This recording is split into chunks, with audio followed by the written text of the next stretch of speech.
switch things and mainly talking about the Derrida's as literary criticism? And if so, does that automatically disqualify it as philosophical as well?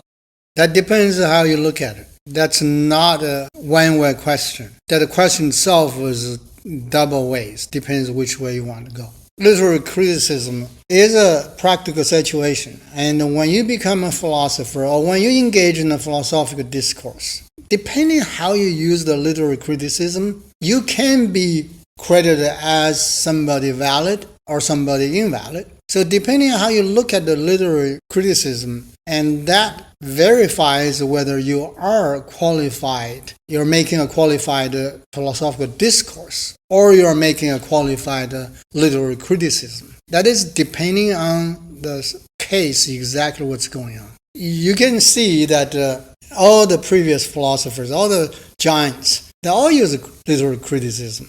And just think about Plato, how many stories he tells in his dialogue. It's all about telling stories. I mean, if you read Plato's philosophy. And then, of course, Heidegger is another person. He keeps telling stories. Everybody tells stories. So what is a story? Story is a literary criticism. But it is the only way that Habermas chooses to go, is the only way he can defeat Derrida. Not just Habermas.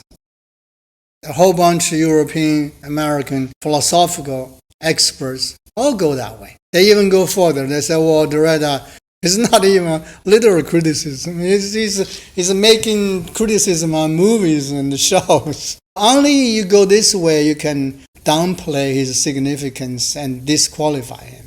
So in other words, it's a game that Habermas is playing. But again, you have to really look at the case, decide whether, or to examine whether it has validity or not. That's why the interesting part is that we read Habermas' introduction about Derrida. Habermas did not tell us anything about the basic view or the essential principles of Derrida. He did not elaborate anything about phonocentrism or logocentrism. He did not elaborate anything that Derrida trying to support his own theory about any Derrida's fundamental issues. I mean, he did that on purpose.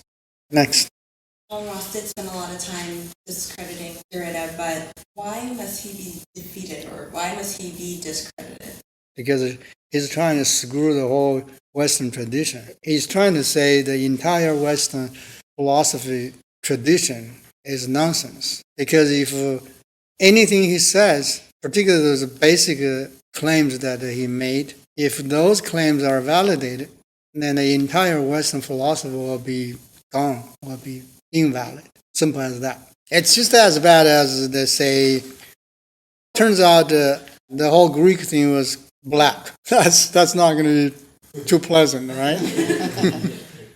And say, oh, Venus is a black woman. I think even the black people wouldn't be happy to hear that. Yeah, it's the same idea. Turns out the Chinese are Persians. They originated either in Persia or Egypt. You think the Chinese people would be happy to hear that? You say, you're not the descendant of dragons. You're descendant of crocodile or something. In fact, some people are already saying that the Chinese archetype of a dragon was crocodile. I mean, basically, this philosophical question, as we always say, they're just empty talk. They change people's mind. They change the whole society, particularly the basic Western tradition.